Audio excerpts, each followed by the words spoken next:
Hey guys, welcome back to my channel AR anime world. I hope आप सभी लोग बहुत अच्छे होंगे। और आज मैं एक्सप्लेन करने जा रहा हूँ बुक ऑफ एस्पर का एपिसोड 483। और जिन लोगों ने सब्सक्राइब नहीं किया, सब्सक्राइब कर लो, लाइक कर दो और शेयर कर दो। और जिन लोगों ने पिछली वीडियो नहीं देखी है वो चैनल पे जाके इसका पिछला एपिसोड देख सकते हैं। और अब बिना किसी देरी के वीडियो को स्टार्ट करते हैं। तो हमने पिछले एपिसोड में देखा था जो यूयर होती है वो जू फैन को सब बताती है कि लेबर ऑफिस में क्या क्या हुआ था, लोगों ने कैसे यहाँ पर सबको इंजर्ड किया था। और फिर जो क्विलैंग होता है वो कहता है अगर मैं और यूयर यहाँ पर होते वो मेरे फादर को हाथ नहीं लगा पाता। फिर जो जू फैन होता है वो कहता है क्या तुम क्या करते। और फिर जू फैन दोबारा से कहता है तुम बस अपनी लाइफ को फेंक देते और तुम ये बिल्कुल भी मत सोचना जो डिमोनिक 9 का ट्रेजर है वो 8 लेयर के रेडियन स्टेज से फाइट कर पाएगा। और आखिरी में बस अपनी पावर ही काम आती है। जू फैन यहाँ पर बस अपने डिसिपल को बस टीच कर रहा था, पढ़ा रहा कि वो ज्यादा ओवर कॉन्फिडेंस ना हुआ करे। बट इसके अलावा जू फैन की खुद की आंखें किलिंग इंटेंट से भरी हुई थी। फिर जूयर कहती है जू फैन से मास्टर लेबर के डिग्निटी पर बहुत ज्यादा ही फर्क पड़ा है, बहुत ज्यादा ही ब्लो पड़ा है। ऐसे ही जूयर बातें बता रही होती है। जो जू फैन था ये सब सुनने के बाद बहुत ही ज्यादा गुस्से में था। जू फैन उनसे कहता है तुम लोग मेरी बात सुनो और अच्छे से सुनना। तीनों इलाइट एरियाज के वेनरेबल को इनवाइट करो अपोलॉजी बैंकेट के लिए। मतलब जू फैन उनसे अपोलॉजी मांगना चाहता था। फिर जो यूयर होती है वो कहती है अपोलॉजी फॉर व्हाट, किस चीज के लिए अपोलॉजी, हमने कुछ किया ही नहीं तो किस चीज के लिए अपोलॉजी। और फिर जो जू फैन होता है वो कहता है क्या हमारे डिसिपल्स ने उन्हें बड़ी चुनौती नहीं दी और निश्चित रूप से हमें संशोधन करना होगा अपनी ईमानदारी को दिखाने के लिए। और मैं उन्हें अपने डिमोनिक ट्रेजर्स भी दूंगा सबके देखने के लिए। और फिर दोनों साइड शांति से रहेंगे। और वहाँ पर जरूर ही लेबर ऑफिस के वेनरेबल्स और एल्डर्स भी आने चाहिए, नहीं तो लेबर ऑफिस के इलाइट स्पॉट के लिए फेवर कम हो जाएगा। वो लोग यहाँ पर आए थे फाइट करने के लिए और अब हम लोग उन्हें इन्वाइट करेंगे ड्रिंक करने के लिए। और फिर जो क्विगैंग था वो ये सब सुन के बहुत ज्यादा गुस्सा हो गया था। फिर गैंगर जू फैन से कहता है अब ये लेबर ऑफिस है, ये पहले जैसा नहीं है जिसे सब पहले जानते थे। और सभी इनर सेक्ट के डिसिपल हमें प्रशंसा के साथ देखते हैं। और फिर हम लोग विक्टिम जैसा प्ले क्यों करें और फिर हमें पीड़ित बनने की भूमिका क्यों निभानी चाहिए। और फिर जो जू फैन होता है वो बहुत ज्यादा गुस्से में गैंगर की तरफ उंगली करते हुए कहता है एल्डर जुआन से एल्डर जुआन देखो ये है second realm of human nature, ये सिर्फ अपने बारे में जानता है बट उसके अलावा और ये कुछ भी नहीं जानता। और फिर जो एल्डर जुआन होते हैं ये सब सुन के हंसने लगते हैं और कोई गैंग को कुछ भी समझ में नहीं आ रहा था। और फिर जो जू फैन होता है वो कोई गैंग की तरफ कोल्ड आइज से देखते हुए कहता है तुम आगे बढ़ो, यहाँ का मैं मैनेजर हूँ कि तुम। जो गैंगर था वो अपने मन में बड़बड़ाते हुए अपने मास्टर के डिसीजन को मान गया। और फिर जो एल्डर जुआन होते हैं वो जू फैन से कहते हैं स्टीवर्ट जू फैन ने तुमसे क्या कहा था कि तुम सिर्फ डाउ के रोड पे चलो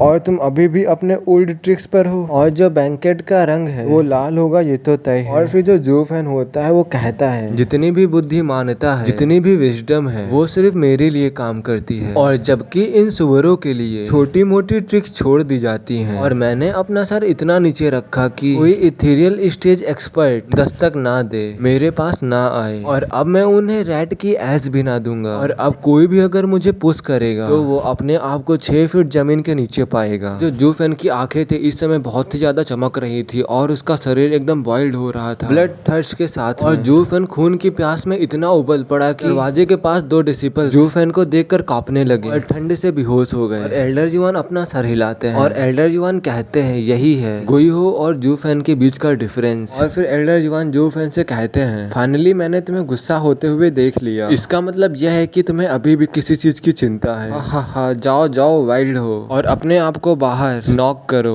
और दूसरी तरफ जो हेल के तीनों फ्रेंड थे वो सेक्ट लीडर के साथ में डिस्कशन कर रहे थे कि डिसिपल्स की प्रॉब्लम को कैसे हैंडल करें। और वेनरेबल सी के साइड सेकंड एल्डर और 7th एल्डर थे और वेनरेबल सी उन दोनों के साथ उनके पास उपयोग करने का कोई बहाना नहीं था। लेकिन इन कमीनों को अपनी जगह पर रखे बिना लेबर ऑफिस से इलाइट सिलेक्शन कैसे हो सकता है। और जब वे इसके बारे में सोच रहे थे मतलब कि वो हेल के तीनों फिंड और सेक्ट लीडर जब वो चारों इसके बारे में सोच रहे थे भी जो कोई गैंग होता है वो जू फैन का इनविटेशन लेकर आता है। तब वो लोग उस इनविटेशन के बारे में सुनते हैं तब वो लोग एक पल के लिए रुक से जाते हैं और वो लोग कहते हैं क्या अपॉलॉजी लेटर। और फिर फिंडियन कहता है आखिरकार जू फैन अब करना क्या चाहता है, हम सभी लोग हर समय उसके साथ में रहे हैं और वो उनसे अपॉलॉजी मांगना चाहता है। और फिर फिंडियन कहता है क्या वो दोनों साइड अपीस लाना चाहता है। और फिर जो जीव ये होते हैं वो कहते हैं मुझे उसकी स्टाइल पता है, वो जरूरी कुछ करना चाह रहा है। और जू फैन अपॉलॉजी पेंकेट को हेल्ड कर रहा है फॉर योर सेक, और अब तुम लोग उसे जाने दो और वो जो कुछ करना चाहता है उसे करने दो। और जो सेकंड एल्डर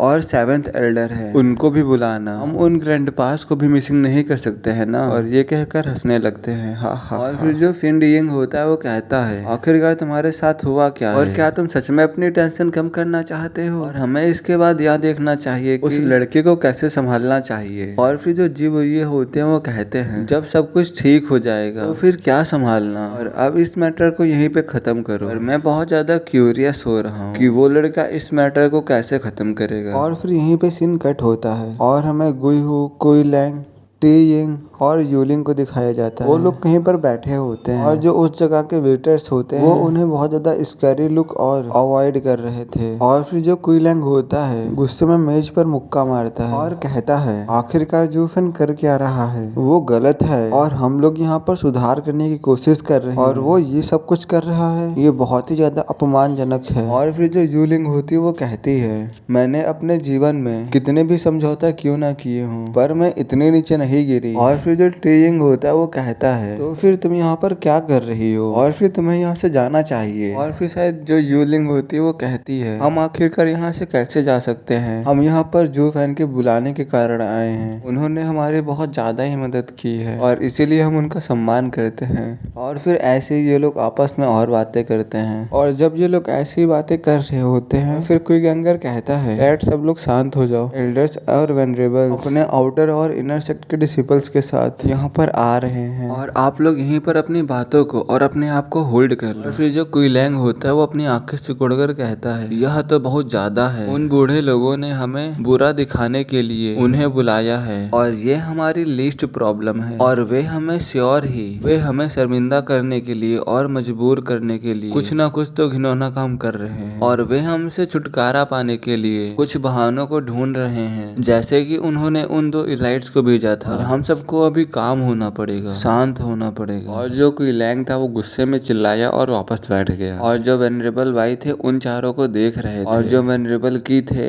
वो कहते हैं इस सब का मतलब क्या है। जूओ फैन ने एक अच्छी चाल के साथ इनर सेट के नीचे से कालीन को खींच लिया और उन्होंने डिसिपल्स को अट्रैक्ट किया रिसोर्सेज की वजह से। बट अब जो अदर साइड है वो लोग यूज कर रहे हैं इलाइट डिसिपल्स का लेबर ऑफिस को क्रश करने के लिए, और अब दावत आयोजित करने से लेबर ऑफिस के लिए स्थिति और खराब हो जाएगी। और जो सेक्ट लीडर थे उन्होंने कहा था कि जो जू फैन है वो एक मास्टरमाइंड है, तो वह इतना डंप मूव क्यों चल रहा है। और वेनरेबल बाई और वेनरेबल की ऐसी ही बातें कर रहे होते हैं, और फिर हमें वेनरेबल सी को दिखाया जाता है जो कि सेकंड एल्डर और सेवंथ एल्डर से कहते हैं चलो अब हम लोग साथ में चल सकते हैं। और वेनरेबल सी कहते हैं आप दोनों आज के स्टार होंगे इस शो, और मैं तुम्हारी स्पॉटलाइट नहीं लूंगा। और फिर वो लोग कहते हैं वेनरेबल सी बहुत ज्यादा काइंड है, आप इनर सेक्ट के लीडर होने के कारण हम आपको कैसे इंक्लूड नहीं कर सकते। वो तीनों एल्डर ऐसे ही अपॉलॉजी बैंकेट जाने के लिए रेडी हो रहे होते हैं, और वो लोग कहते हैं लोग वहाँ पर बस बात ही नहीं करेंगे, और जितना हार्ड हो सके उतना हार्ड होंगे उसके लिए, और वहाँ पर कुछ भी नहीं छोड़ेंगे, और वहाँ पर कुछ भी नहीं रह जाएगा, और जो लेबर ऑफिस होगा वो भी खत्म हो जाएगा। और वेनरेबल सी कहते हैं कि मैं मेक श्योर करूंगा कि उसके पास कोई भी डिग्निटी ना रह जाए बोलने के लिए, और फिर वो कहो इसके बाद सुसाइड कमिट कर ले हा हा हा। और फिर वो सभी लोग अपॉलॉजी बैंकेट की तरफ जाने लगते हैं, और फिर यहीं पे सीन कट होता है और हम क्वाइंट पवेलियन को दिखाया जाता है जहाँ पर एक लड़की इधर उधर घूम रही होती है, और ये कोई और नहीं ये लेबर ऑफिस को बर्बाद करने वाली में से